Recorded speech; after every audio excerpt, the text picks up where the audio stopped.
हमने खोज की है कि अंतरिक्ष एलियन प्लैनेट से भरा है। ये बहुत एक्साइटिंग है।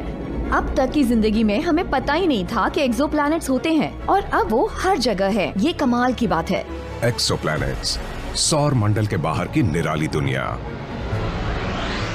भयानक गर्म दुनिया, बुरी तरह से टकराती हुई दुनियाएं जिन्हें उनके सूरज ही हजम कर रहे हैं। वहाँ इतना कुछ है जिसकी हमने कल्पना भी नहीं की। एक्सोप्लैनेट्स ने एक ग्रह की परिभाषा को सिरे से बदल कर रख दिया है। ये हमारे लिए रहस्य की तरह है कि इस तरह के प्लैनेट्स कैसे हो सकते हैं। ये फिजिक्स के नियमों के खिलाफ लगता है। ऐसे एलियन संसार जो प्लैनेटरी सिस्टम की हमारी समझ को चुनौती दे रहे हैं। ये हमारे लिए वेकअप कॉल की तरह है। हम सोचते हैं कि हमें पता है कि क्या चल रहा है और फिर यूनिवर्स कुछ ऐसा दिखाता है कि हम चौंक जाते हैं। एक्सोप्लैनेट्स ने हमारी अंतरिक्ष की समझ डामाडोल कर दी है।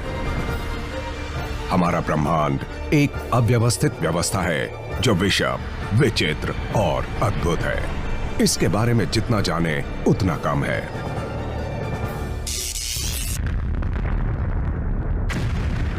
How the universe works.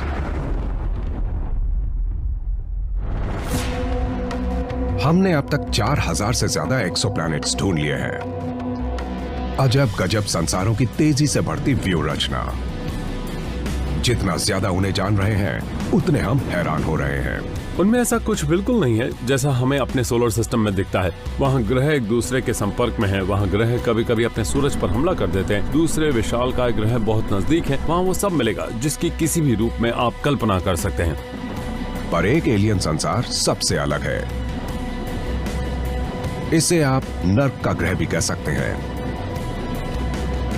हमने इस प्लैनेट के एटमॉस्फेयर को एग्जामिन किया तो हमें वहाँ पिघलता हुआ लोहा मिला। लोहा इतना गर्म है कि वो भाप बन गया है और आसमान से बारिश की तरह बरसता है।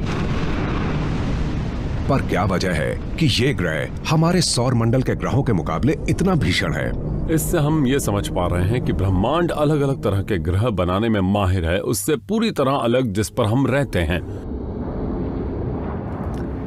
हमारे शांत और स्थिर दिखने वाले सोलर सिस्टम के बाहर अंतरिक्ष में भयानक माहौल है। अजीबोगरीब चीजें हो रही हैं, बिल्कुल बेरोक टोक। वास्प 76b यहां से 640 प्रकाश वर्ष दूर मीन नक्षत्र में है।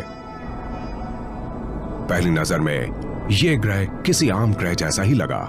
वास्प 76b सूरज जैसे तारे का चक्कर लगाता है। इससे थोड़ी तसल्ली मिलती है क्योंकि ब्रह्मांड अनजानी चीजों से भरा है।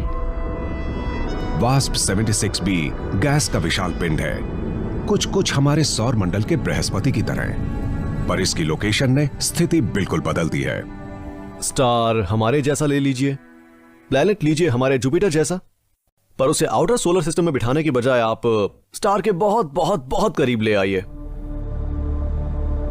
बृहस्पति सूरज से लगभग 80 करोड़ किलोमीटर दूर है, जबकि वास्प 76b अपने सितारे से सिर्फ 48.25 लाख किलोमीटर दूर है और इसीलिए इस ग्रह को गर्म बृहस्पति मान सकते हैं।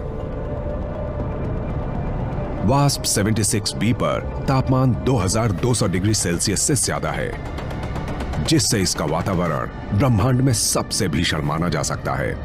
अगर मैं इतनी भाग्यशाली हुई कि इस प्लैनेट की दुनिया में जा सकूं, तो मुझे बहुत सारे प्रिकॉशंस लेने पड़ेंगे क्योंकि इस प्लैनेट का हाल बहुत ही बुरा है। इतनी गर्मी कल्पना से बाहर की बात है। हमारे सोलर सिस्टम में ऐसा कुछ नहीं है। अपने तारे से इतना करीब होने की वजह से इसके साथ एक और घटना हुई है। वास्प 76b का घुमाव अपने तारे से बंध चुका है। सितारे की ग्रेविटी ने इस प्लैनेट को जकड़ रखा है, तो अगर ये पहले घूमता भी था तो स्लो होता गया और फिर लॉक हो गया तो हमेशा एक ही तरफ से सितारे को देखता है। इस गुरुत्वीय पकड़ को टाइडल लॉकिंग कहते हैं। टाइडल लॉकिंग को हम अपने चांद की वजह से जानते हैं। हमने हमेशा चांद का एक हिस्सा देखा है, दूसरा हिस्सा अंतरिक्ष की तरफ रहता है। टाइडली लॉक्ड प्लैनेट को कई नतीजे भुगतने पड़ते हैं और सभी अच्छे नहीं होते। इससे बहुत ही एक्सट्रीम वेदर कंडीशंस बन जाती हैं। बहुत ही गर्म दिन की तरफ का हिस्सा और बहुत ही ठंडा रात की तरफ का हिस्सा।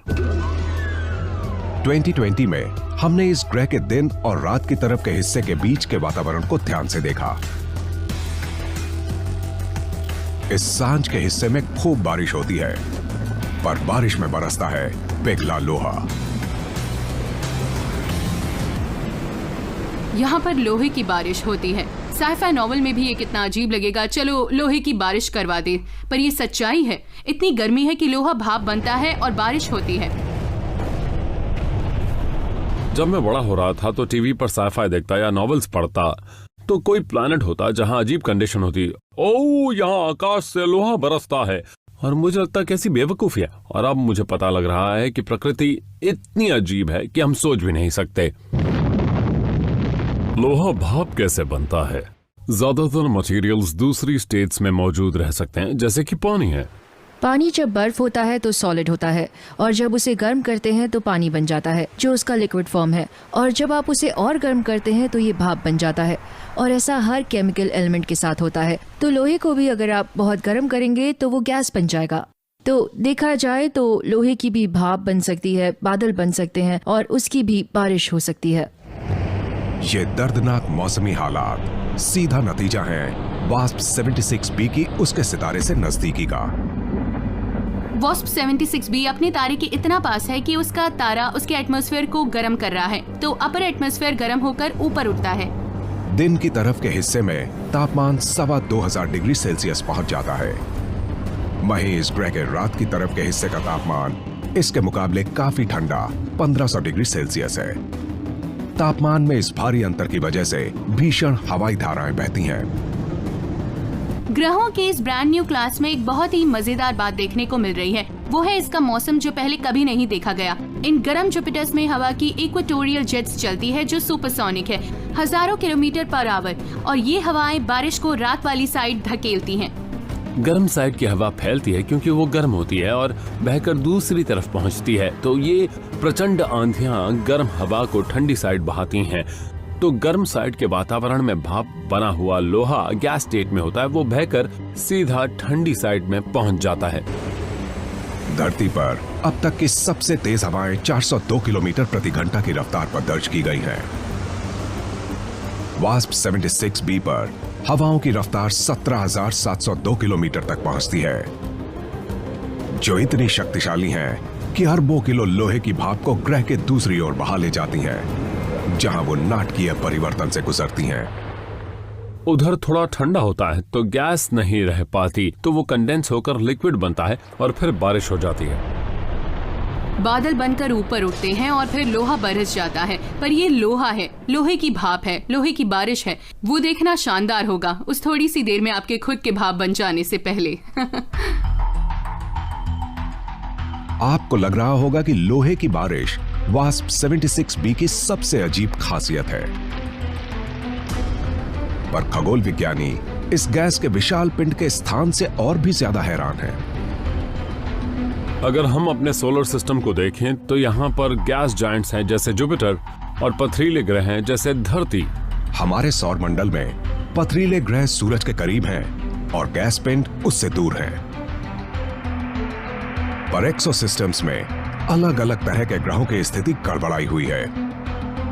हमें वहां जुपिटर जितने बड़े प्लैनेट्स उनके स्टार्स के बहुत ज्यादा नजदीक मिलते हैं, हमारे सोलर सिस्टम के बिल्कुल उलट। और रॉकी प्लैनेट्स भी स्टार्स के बहुत नजदीक हैं, बहुत ही टाइट और अजीब से कॉन्फ़िगरेशन में। इतने करीब से अपने सितारों का चक्कर लगाने वाले ये ग्रह भारी रेडिएशन फेंककर अपना अस्तित्व बचाते हैं, जैसे अपनी सहन शक्ति की परीक्षा दे रहे हो। पर सभी संसारों पर इतनी समस्या नहीं है। कुछ तो इतने हल्के और नाजुक हैं कि लगता है भी कि नहीं। क्या ये अजीब सी फूली हुई गेंदें ग्रहों की श्रेणी में आती भी हैं? एक्सोप्लैनेट्स की खोज होने से पहले हमें लगता था कि हमारा सोलर सिस्टम ही पैमाना है, यानी दूसरे सोलर सिस्टम इसके जैसे दिखते हैं, रॉकी प्लैनेट्स, गैस जायंट्स, ऐश जायंट्स। पर जब हमें ये मिले तो देखा इनमें हमारे सोलर सिस्टम जैसा कुछ नहीं है। 2012 में हमने खोज की 3 गैस पिंडों की, जो सूरज के जैसे ही एक सितारे केपलर 51 का चक्कर लगा रहे हैं और हमसे 2615 प्रकाश वर्ष दूर सिग्नस नक्षत्र में है। शुरुआत में ये ग्रह बिल्कुल बृहस्पति ग्रह जैसे ही दिख रहे थे, पर 2019 में हमने इन्हें ध्यान से देखा। केपलर 51 के सिस्टम में जो सूरज के जैसा ही तारा है, आप उम्मीद करते हैं कि आपको धरती की तरह के ग्रह नजर आएंगे, हमारे सोलर सिस्टम में मौजूद ग्रहों के जैसे। पर उसकी बजाय आपको कुछ ऐसा दिखाई देता है कि आप कहते हैं ये क्या माजरा है। हम एक्सोप्लैनेट्स की खोज कर रहे थे और हमें अजीब चीजों की आदत हो गई थी, पर ये सबसे अलग था। सही मायने में ये एक एलियन नजारा था। ग्रहों की उत्पत्ति के बारे में हमारी धारणा के अनुसार केपलर 51 का चक्कर लगा रहे ग्रहों का अस्तित्व संभव ही नहीं है। केपलर 51 का चक्कर लगा रहे ये तीनों ऑब्जेक्ट्स अंतरिक्ष के जादूगर हैं, क्योंकि ये लगते हैं जुपिटर जैसे, पर इनका वजन धरती से बस कुछ ही गुना ज्यादा है। इन ग्रहों की डेंसिटी पानी से 10 गुना कम है। अगर आप इनके वातावरण में कोई चीज फेंक सकें तो वो तैरेंगी। ये ऐसे है जैसे कॉटन कैंडी होती है। इनकी डेंसिटी बहुत ही कम है, जैसे अगर आप इन्हें बाथ टब में डाल सके तो ये तैरने लगेंगे। बहुत ही कम डेंसिटी है। तो सोचिए जुपिटर से बड़ी कोई कॉटन कैंडी है, जैसे वहाँ पर पार्टी हो रही है। ये फूले हुए ग्रह हीलियम और हाइड्रोजन से बने हैं, बिल्कुल बृहस्पति ग्रह की तरह। पर बृहस्पति से उलट इन फूले हुए गोलों पर मौजूद गैस सघन नहीं है, बल्कि ढीली है, जो इन्हें विशाल हल्की फुल्की गेंद बनाती है। तो जबकि ये आकार में बृहस्पति के बराबर है, इनका भार सिर्फ उसके 1% के बराबर है, जैसे किसी वयस्क हाथी का वजन एक 10 साल के बच्चे के बराबर हो। ये सुपर पफ प्लैनेट्स, जो एक ग्रह के लिए बहुत ही मजेदार नाम होगा, बहुत ही कम डेंसिटी के प्लैनेट्स हैं, यानी कि ये बहुत ज्यादा फूले हुए और हल्के हैं। इनकी कंसिस्टेंसी बिल्कुल हल्की स्नो के जैसी है। इन ग्रहों का इतना कम वजन होना वैज्ञानिकों के सामने परेशानी पैदा कर रहा है। ये बहुत बड़ी अनहोनी घटना है, क्योंकि इतने फूले हुए हल्के ग्रहों का अस्तित्व कैसे हो सकता है। बृहस्पति जैसे गैस पिंडों के बनने की शुरुआत बर्फ और चट्टानों से बने केंद्रीय भाग से होती है। ये केंद्रीय भाग तब तक बढ़ता है जब तक इसमें इतना गुरुत्वाकर्षण बल न उत्पन्न हो जाए कि गैस को अपनी ओर खींचने लगे। इससे 3000 किलोमीटर से ज्यादा गहरा वातावरण बनता है। क्या ये फूले हुए हल्के ग्रह भी ऐसे ही बनते हैं? ग्रह कैसे बनते हैं इसके बारे में हमें जो भी पता है उसे देखते हुए ये बहुत ही अनोखी बात है कि इतनी हल्की कोई चीज हो सकती है, क्योंकि जहां तक हमें पता है टिपिकली ग्रह ऐसे नहीं बनते। ये सुपर पफ प्लैनेट्स पूरे विकसित हो चुके हैं, फिर भी उनमें एक गैस जायंट के जितनी डेंसिटी नहीं है। तो फिर ये अस्तित्व में कैसे हैं? हम ऐसी चीज की बात कर रहे हैं जो बहुत बड़ी है पर जिसमें भार नहीं है। या तो इसका एटमॉस्फेयर बहुत फूला हुआ है, या फिर ऐसा कुछ चल रहा है जो हमें बुद्धू बना रहा है, जिसके कारण या तो हम इसे कहीं ज्यादा हल्का समझ रहे हैं या कहीं ज्यादा बड़ा समझ रहे हैं। ये फूले हुए विशाल ग्रह कैसे बनते हैं, इस बारे में वैज्ञानिकों ने एक सिद्धांत बनाया है। आज ये तीनों ग्रह हमें अपने स्टार के बहुत नजदीक दिखाई देते हैं, पर इनकी बनावट को देखते हुए बहुत संभव है कि ये उससे काफी दूर बने हों, इनकी स्नो लाइन से भी परे। तारामंडल 2 क्षेत्रों में बटा होता है, गर्म अंदरूनी क्षेत्र जो तारे के नजदीक होता है और ठंडा बाहरी क्षेत्र जो तारे से दूर होता है। स्नो लाइन इन दोनों क्षेत्रों को अलग करती है। गैस से बने ग्रह इस स्नो लाइन से बाहर बनते हैं, तारे से बहुत ज्यादा दूर, जहां गैस आपस में जुड़ सकती है। जैसे खूब सारी हाइड्रोजन और हीलियम को इकट्ठा करके एक एटमॉस्फेयर बना दिया। स्नो लाइन के बाहर पानी संघनित होकर ठोस रूप ले लेता है। ये प्रक्रिया कई छोटे ग्रहों के निर्माण को बढ़ाती है। ये बर्फीले छोटे ग्रह बहुत तेजी से अपना रूप बदलने लगते हैं और गैस पिंडों का रूप लेने लगते हैं। बहुत फूले हुए हल्के पिंड बृहस्पति से भी ज्यादा बाहरी क्षेत्र में बनते हैं, दूर स्थित ठंडे क्षेत्र में। बृहस्पति की तुलना में फूले हुए ग्रहों का केंद्रीय भाग छोटा होता है, पर क्योंकि वो इस ठंडे क्षेत्र में विकसित होते हैं, वो बड़ी मात्रा में हाइड्रोजन और हीलियम को अंदर खींच लेते हैं। और इस तरह बने ये ग्रह जो आकार में बहुत बड़े हैं पर डेंसिटी और भार में बहुत कम हैं।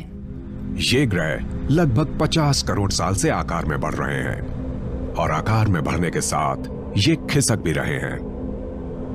अपने पेरेंट स्टार की ग्रेविटी की वजह से ये उसके पास खिंचते हैं, तो हमें सुपर पफ प्लैनेट्स की चेन दिखाई देने लगती है, ट्रेन के डिब्बों की तरह एक के पीछे एक खिसकते हुए। ये तारे के जितना नजदीक जाते हैं, इन पर बहने वाली तेज हवाएं उतना ही ग्रह को चोट पहुंचाती हैं। ये हवाएं हल्के और ढीले वातावरण को नष्ट कर देती हैं और इस प्रक्रिया को फोटो इवेपोरेशन कहते हैं। फोटो इवेपोरेशन के प्रोसेस की वजह से ग्रह अपना एटमॉस्फेयर खो देते हैं। हर सेकंड करोड़ों किलो एटमॉस्फेयर खत्म होने लगता है।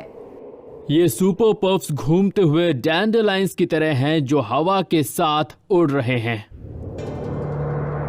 वैज्ञानिक अनुमान लगा रहे हैं कि अगले 45 लाख सालों में तारे के सबसे नजदीक वाला फूला हुआ हल्का ग्रह अपना वातावरण पूरी तरह खो देगा, जिसके कारण ये नेपच्यून के जितने आकार का छोटा ग्रह बन जाएगा।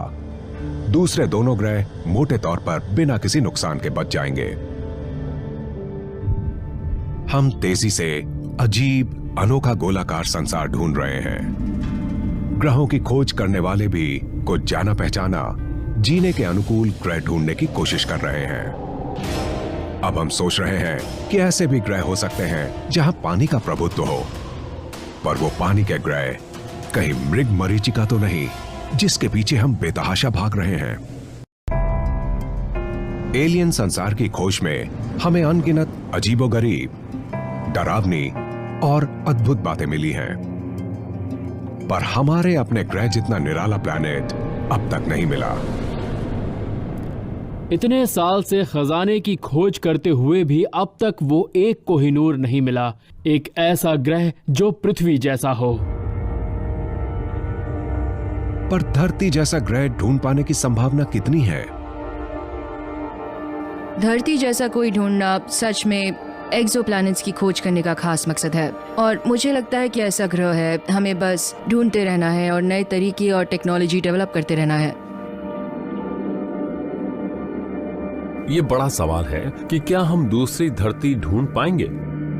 जवाब है हाँ, बिल्कुल।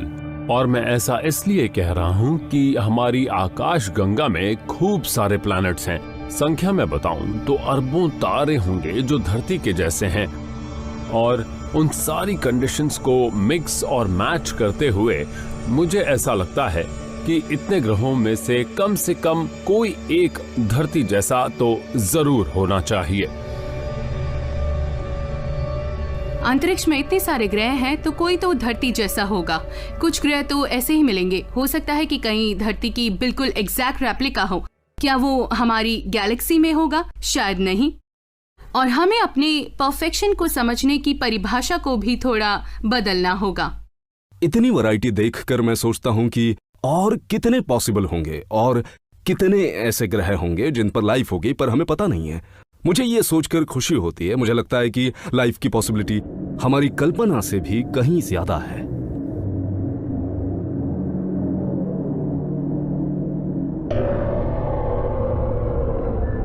जीने के लायक परिस्थितियों वाला एक्सोप्लैनेट ढूंढ पाना भाग्य की बात है। एक्सोप्लैनेट्स की छटाई करना और उनमें जिंदगी की तलाश करना ऐसा ही है जैसे किसी इंटरस्टेलर डेटिंग ऐप पर किसी को ढूंढना। अगर पिघला लोहा चाहिए तो वो जरूर मिलेगा।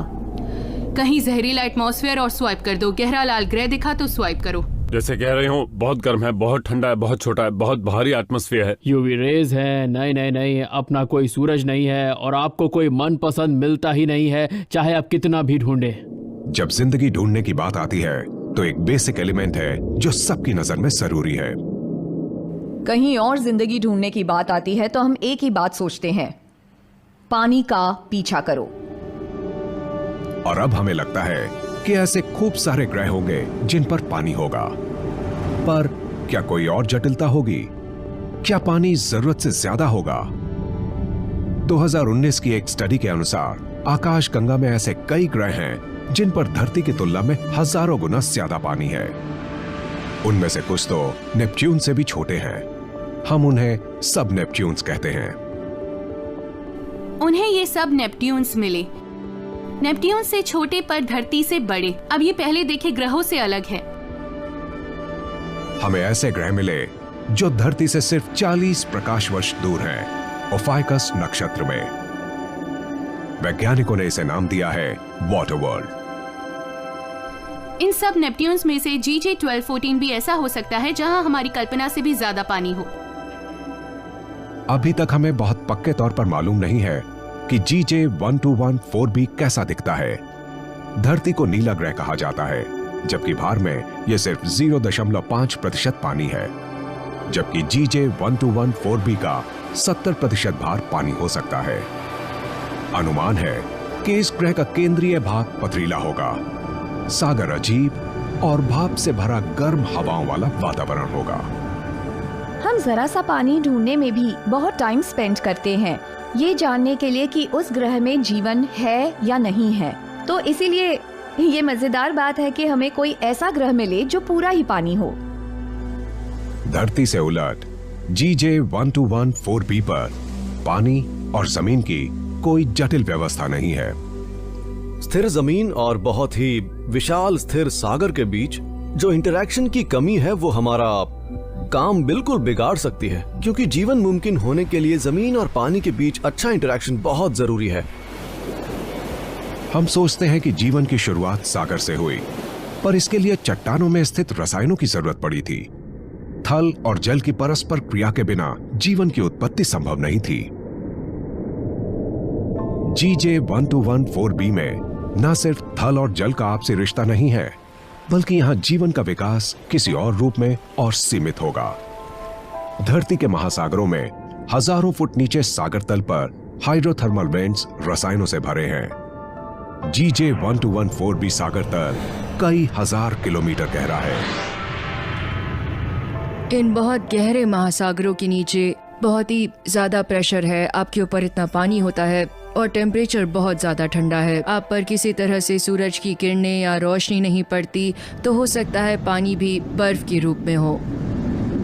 धरती पर स्थित अधिकतर बर्फ को आइस वन कहते हैं। जब बर्फ को उसके बढ़ते दबाव के संदर्भ में देखा जाता है तो इसके वर्गीकरण की संख्या बढ़ जाती है।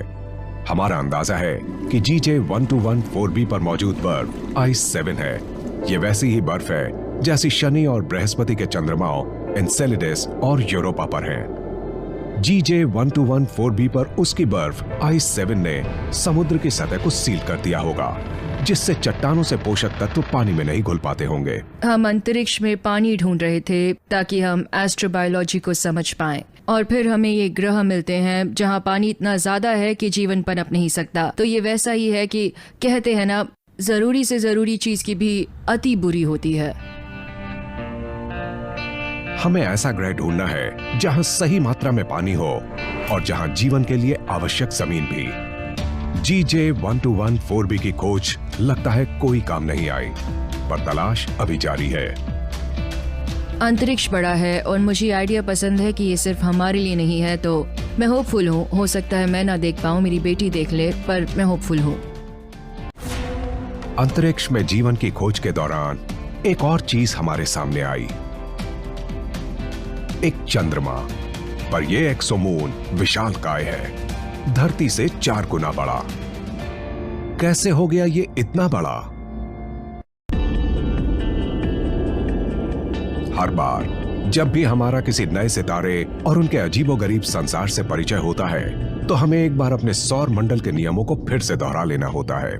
हम सोचते हैं कि हमें पता है कि क्या चल रहा है, और फिर यूनिवर्स कुछ ऐसा दिखाता है कि हम चौंक जाते हैं। एक्सोप्लैनेट्स की हमारी तलाश में हमें शानदार सफलता मिली है, पर हमें अभी भी किसी ऐसे जाने पहचाने सितारे की तलाश है जिसके सौर मंडल में कई ग्रह चक्कर लगाते हैं। ये एक्साइटिंग है कि हमने 4000 से ज्यादा एक्सोप्लैनेट्स ढूंढ लिए, पर अभी भी कुछ ढूंढना बाकी है और जिनके लिए हम एक्साइटेड हैं, एक्सोमून्स। हम उम्मीद कर रहे हैं कि एक्सोमून्स एक्सोप्लैनेट्स के चारों ओर चक्कर लगाते होंगे, क्योंकि हमारा अपना सौर मंडल चंद्रमाओं से भरा हुआ है।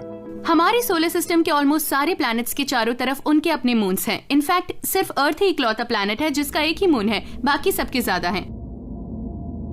तो सवाल ये है कि हमारे यहाँ ग्रहों के मून्स है, ये अजीब बात है, या वहाँ मून्स हैं पर हमें दिखाई नहीं दे रहे? खगोल वैज्ञानिकों ने एक्सोप्लैनेट्स को सितारे के सामने से गुजरते हुए देखा।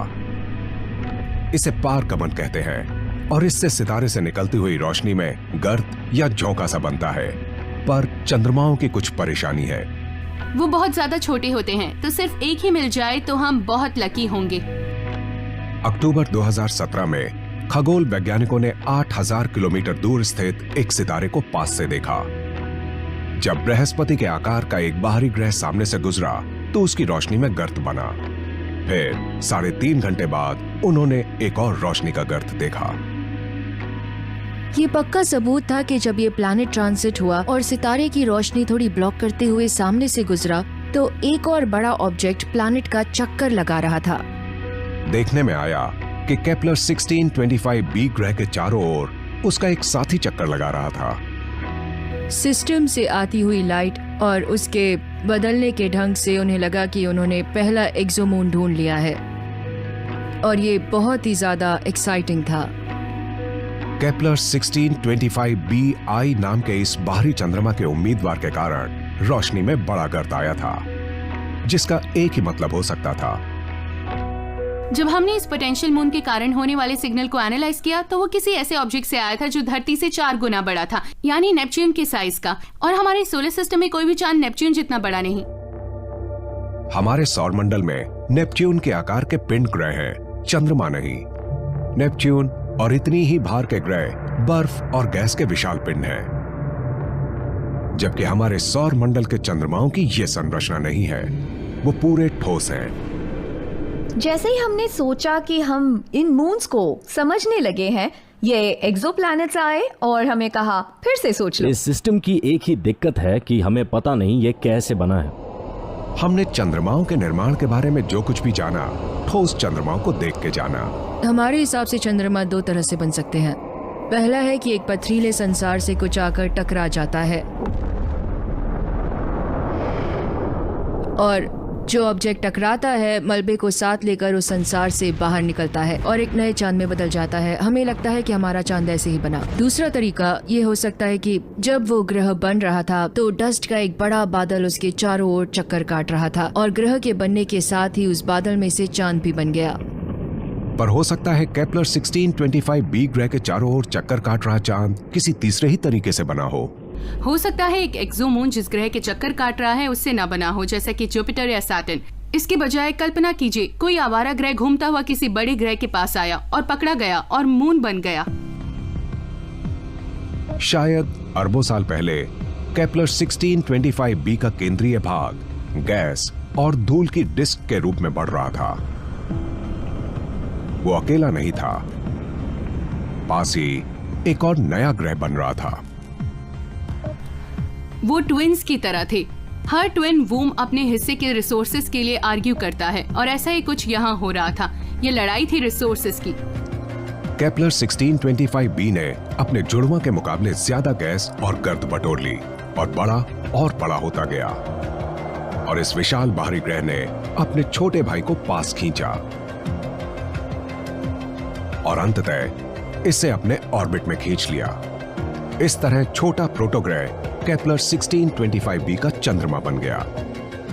ये एक्सोप्लैनेट्स हमें सिखा रहे हैं कि हमें कोई अंदाजा नहीं है कि ये ब्रह्मांड कैसे इवॉल्व हो रहा है।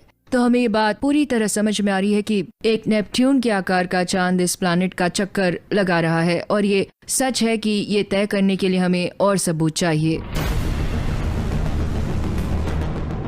वैज्ञानिकों को यकीन है कि नई तकनीक आने के साथ ये सबूत भी मिल जाएंगे। पर कई बार खगोल वैज्ञानिकों को ऐसा कुछ मिलता है जो इनके मौजूदा उपकरणों पर संदेह पैदा करने का कारण बन जाता है, जैसे ग्रहों के लुप्त होने की घटना।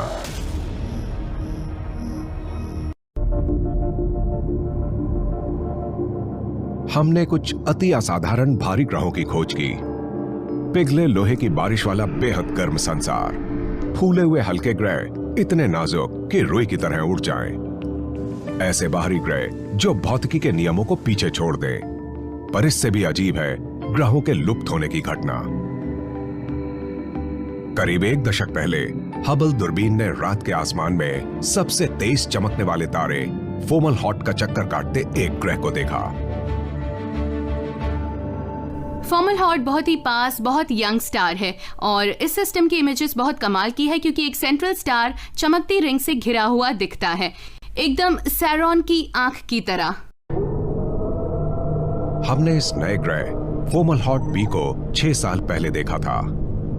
फिर कुछ अद्भुत घटना हुई।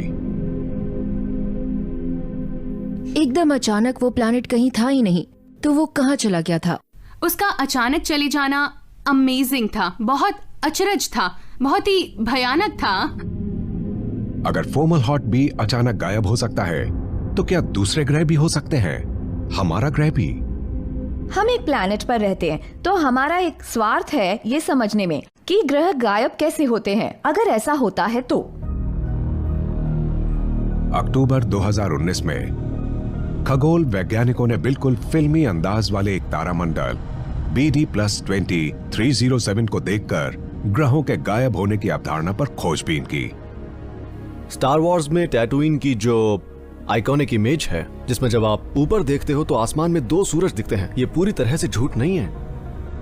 अंतरिक्ष के किसी दूसरे कोने में बहुत अलग अलग किस्म के स्टार सिस्टम्स हैं। इनफैक्ट एक दूसरे का चक्कर लगाते 2-2 सितारों के जोड़े भी वहाँ काफी कॉमन है।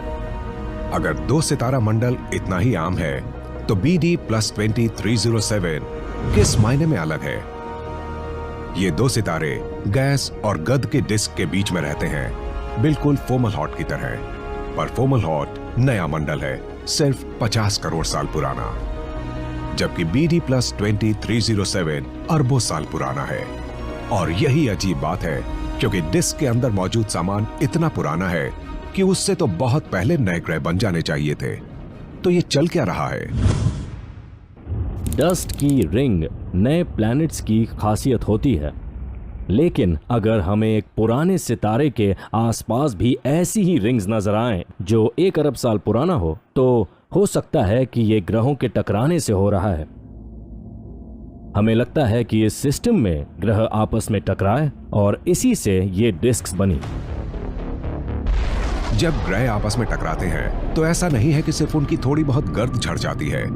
इस घटना से माहौल हिंसक होकर पूरे आकाशिक पड़ोस को हिला देता है। प्लैनेटरी ऑब्जेक्ट्स इतनी ज्यादा एनर्जी और स्पीड के साथ आते हैं कि वो एक दूसरे को भाप में बदल देते हैं। ग्रहों को नष्ट होते देखकर हमें समझ में आता है कि हमारे सोलर सिस्टम में क्या हुआ होगा। हमारे प्लैनेट्स अपने अपने ऑर्बिट्स में बहुत शांत नजर आते हैं, पर हमें यह एहसास नहीं है कि फ्यूचर में यही ऑर्बिट्स आज के मुकाबले काफी अलग हो सकते हैं। अपनी उत्पत्ति की शुरुआत में हमारा सौर मंडल एक बिगड़ी हुई पार्टी की तरह था, जिसमें हर कोई एक दूसरे पर केक फेंक रहा था। और इसी तरह धरती और दूसरे पथरीले ग्रहों का निर्माण हुआ। उस वक्त हमारे सोलर सिस्टम में 8-9 से ज्यादा ग्रह थे, यानी सैकड़ों, और सारे ग्रह हर वक्त एक दूसरे से टकराते भिड़ते रहते थे। आखिरकार हमारे सौर मंडल के ग्रह, जिन्हें हम आज देख रहे हैं, शांत होकर एक अच्छे और व्यवस्थित क्रम में आ गए। पर BD+20 307 जैसे अजीबोगरीब मंडल को देखकर इस कहानी पर शक पैदा होता है। दूसरे स्टार्स का चक्कर काट रहे प्लैनेट से जो एक खास बात हमारे एस्ट्रोनॉमर्स ने सीखी है वो ये है कि ये बिल्कुल भी जरूरी नहीं है कि ग्रह अपने सोलर सिस्टम में अभी जहां है वो हमेशा वहीं रहे। समय के साथ हमारे सौर मंडल में ग्रहों की परिभ्रमण कक्षाएं धीरे धीरे खिसकती हैं। कक्षाओं की यह अस्थिरता अंतरिक्ष की व्यवस्था को बिगाड़ सकती है। इसकी संभावना बहुत कम है, पर आज से अरबों साल बाद बृहस्पति के गुरुत्वाकर्षण के कारण बुध अपनी कक्षा से बाहर निकल सकता है। यह घटना बुध के साथ साथ हमारे लिए भी निर्णायक साबित होगी। हमारी सोलर सिस्टम का एक फ्यूचर ये हो सकता है कि मर्क्यूरी आकर धरती से टकरा जाए, जो सुनने में अजीब है, यकीन नहीं होता, पर ये सच में हो सकता है। जो BD+20 307 में हो रहा है वो थियोरेटिकली हमारे सोलर सिस्टम में हो सकता है। यह हमारे लिए चेतावनी की तरह है और हमारे सोलर सिस्टम के कामकाज के बारे में हमारी समझ का बदलाव भी। दूसरे तारामंडलों को जानकर हम ये समझ पा रहे हैं कि ग्रह कितने नाजुक हो सकते हैं। प्लैनेटरी सिस्टम में चीजें कभी भी बदल सकती हैं। आज हम किसी ग्रह को उसकी कक्षा में घूमते देख रहे हैं और पूफ, अगले ही दिन वो बड़ी टक्कर का शिकार हो सकता है। तो क्या फोमलहॉट बी सिस्टम के साथ भी यही हुआ? क्या वो दूसरे प्लैनेट के साथ टकराया और पूरी तरह गायब हो गया? हाँ, हो सकता है। अप्रैल 2020 एरिज़ोना यूनिवर्सिटी के खगोल वैज्ञानिकों ने फोमलहॉट के बारे में एक नया सिद्धांत बनाया। हर अच्छी मिस्ट्री के अंत में एक शॉकिंग ट्विस्ट चाहिए, और इस कहानी का ट्विस्ट ये है कि वो ग्रह हबल दूरबीन में गायब होता हुआ दिखाई दे, क्योंकि असल में तो वो था ही नहीं। जिसे हम उस रिंग के अंदर मौजूद प्लैनेट समझ रहे थे, वो असल में दो छोटे ऑब्जेक्ट्स प्लैनेटेसिमल्स के बीच की टक्कर थी। प्लैनेटेसिमल्स शिशु ग्रह होते हैं। इनका आकार कुछ किलोमीटर से लेकर कुछ 100 किलोमीटर तक हो सकता है। वो एक दूसरे से टकराए और गंदगी का एक खूब बड़ा गुबार बना, जिसे हमने हबल में कैप्चर किया। उसमें हमने लाइट का गोला देखा जो प्लैनेट जैसा दिख रहा था। उन्होंने ग्रह को चाहे ना देखा हो, पर एक सबक जरूर सीख लिया। हम एक पूरा प्रोसेस देख रहे हैं कि किस तरह सोलर सिस्टम बनता है, ग्रो होता है, और कई तरीकों में ये प्रोसेस देखना हमारे लिए किसी ग्रह को देखने से ज्यादा खास और यूजफुल है। एक्सोप्लैनेट्स हमें सही मायने में ब्रह्मांड के कामकाज का तरीका सिखा रहे हैं। हमें अब पुरानी अवधारणाओं पर सवाल उठाने चाहिए। एक आम धारणा यह है कि शायद आखिरकार सूरज धरती को निकल जाएगा, पर क्या इससे बचने का कोई उपाय है? क्या कुछ ग्रह अपनी मौत को धोखा दे सकते हैं? वाइब्रेशन स्टार्स के अंदर बाहर होते रहते हैं। उन्हें हम उनकी सतह मॉनिटर करके देख सकते हैं। जब स्टार्स रेड जाइंट वाले फेज में होते हैं तो इनके साथ एक अजीब चीज होती है कि ये घंटी की तरह बजने लगते हैं। जब हम इन स्टार्स को बजते हुए सुनते हैं तो हमें इनके बारे में गहरी जानकारी मिलती है। किसी दूसरे स्टार के मुकाबले हम उनका द्रव्यमान, रेडियस और डेंसिटी बहुत सही तरीके से माप सकते हैं। लाल पिंड बन चुके सितारों के कंपन ने कुछ चौंकाने वाले राज खोले हैं। जब हमने उस स्टार के बचने को एनालाइज किया तो रियलाइज हुआ कि दूसरे तरीकों के मुकाबले अब इसका मास कम लग रहा था। इससे हमें मालूम चला कि वो असल में अपने रेड जॉइंट फेज से गुजर चुका है। जो सितारा हमें अब दिखाई दे रहा है वो अपने कुछ समय पहले के असली स्वरूप से काफी छोटा है। इस सितारे ने अपनी बाहरी परतें खो दी हैं और ये सिकुड़ने लगा है। अगर ये स्टार अपने रेड जाइंट फेज से गुजर चुका और फिर से सिकुड़ रहा है, इसका मतलब एक पॉइंट पर ये उस प्लैनेट के ऑर्बिट से बड़ा हुआ था। अगर ये ग्रह रेड जाइंट जोन के अंदर था तो नष्ट हो जाना चाहिए था, पर किसी तरह ये सही सलामत है। किसी भी थ्योरी से ये बचना नहीं चाहिए था, पर आज हम इसे सलामत देख रहे हैं। ये कमाल का सर्वाइवर है। तो हम इसके बचने की घटना को कैसे समझ सकते हैं? क्या इस ग्रह ने अपनी ऑर्बिटल पोजीशन बदल ली थी मौत से बचने के लिए? और या फिर HD 203949b मौत के कुएं में कभी आया ही नहीं? हो सकता है कि ये प्लैनेट असल में पहले बाहर की तरफ ही था और रेड जाइंट फेज पूरा होने के बाद अंदर आया। हो सकता है कि गैस के कुछ बादल सितारे से झड़कर ग्रह तक पहुंचे। इस गैस से ग्रह अंदर की ओर खींचने लगा और उसकी कक्षा घटने लगी। सितारे के अपने अधिकतम आकार तक पहुंच जाने के बाद ग्रह धीरे धीरे अंदर आने लगा। और आज हम बदला हुआ सिस्टम देख रहे हैं। रेड जॉइंट फेज के बाद का स्टार ऐसे प्लैनेट के साथ जो पहले वहां था ही नहीं जहां आज है। ये बाहरी ग्रह लुप्त होने से तो जरूर बच गया होगा, पर इसका भविष्य ज्यादा उज्जवल नजर नहीं आ रहा। इसका सितारा सिकुड़ते सिकुड़ते आखिरकार ठंडा सफेद बौना सितारा बन जाएगा। अगर मैं वो प्लैनेट होती तो इसके बाद जिंदा रहने की बात से दुखी हो जाती, क्योंकि सब कुछ बदल जाएगा। अंधेरा होगा, ठंड होगी और मैं एक ऐसे सितारे से बंधी होंगी जो पहले जैसा नहीं रहा। यही हमारा भविष्य है, पर ऐसा अगले 5 अरब साल से पहले नहीं होने वाला। और तब तक हम अपनी धरती को शुक्रिया अदा कर सकते हैं कि हम इस पर रहते हैं, ना कि उन खतरनाक दुनियाओं में जिन्हें हमने दूसरी गैलेक्सी में देखा है। जितने ज्यादा एक्सो प्लैनेट्स हम ढूंढते जा रहे हैं, उतना ही हमें एहसास हो रहा है कि हम कितने लकी हैं, क्योंकि हमने बड़े प्लैनेट्स देखे हैं और छोटे भी देखे हैं। एटमॉस्फेयर बहुत ज्यादा है, एटमॉस्फेयर बहुत कम है, स्टार्स बहुत नजदीक है, स्टार्स बहुत दूर है, पानी बहुत कम है, पानी बहुत ज्यादा है। यहाँ पृथ्वी पर हर चीज सही है। अपने घर धरती की तुलना में बाहरी ग्रह अंतरिक्ष विज्ञान के जाने माने सिद्धांतों के साथ खींचातानी करके उन्हें तोड़ मरोड़ रहे हैं, पर हर नया संसार खोजने के साथ हम और ज्यादा सीखते जा रहे हैं और साथ ही ब्रह्मांड में अपनी स्थिति को भी समझते जा रहे हैं। हम अगर ये समझ जाए कि प्लैनेट्स कैसे बनते हैं और इस तरह क्यों बनते हैं, कैसे इवॉल्व होते हैं, तो हम अपने खुद का पास्ट, प्रेजेंट और फ्यूचर ज्यादा अच्छे से समझ पाएंगे। मेरे ख्याल से हम जितना ज्यादा इन बाहरी ग्रहों को समझते जाएंगे, उतना ही हम अपने सोलर सिस्टम को और इस यूनिवर्स में अपनी सही जगह को समझते जाएंगे। कई बार हम दूसरे ग्रहों के बारे में सोचते हैं और ये भी कि यूनिवर्स में कहीं ना कहीं तो हम जैसे जीव होंगे। मैं तो कहता हूँ कि ऐसे कई सारे अजीब अजीब ग्रह हैं जिनके बारे में हम सोच भी नहीं सकते। हमने कितनी खोज की है जिसमें हमें कितनी सारी अनोखी चीजें देखने को मिली हैं। ये बहुत इंटरेस्टिंग है। सोचिए कितना बोरिंग होता अगर हम सिर्फ एक सोलर सिस्टम के बारे में जानते।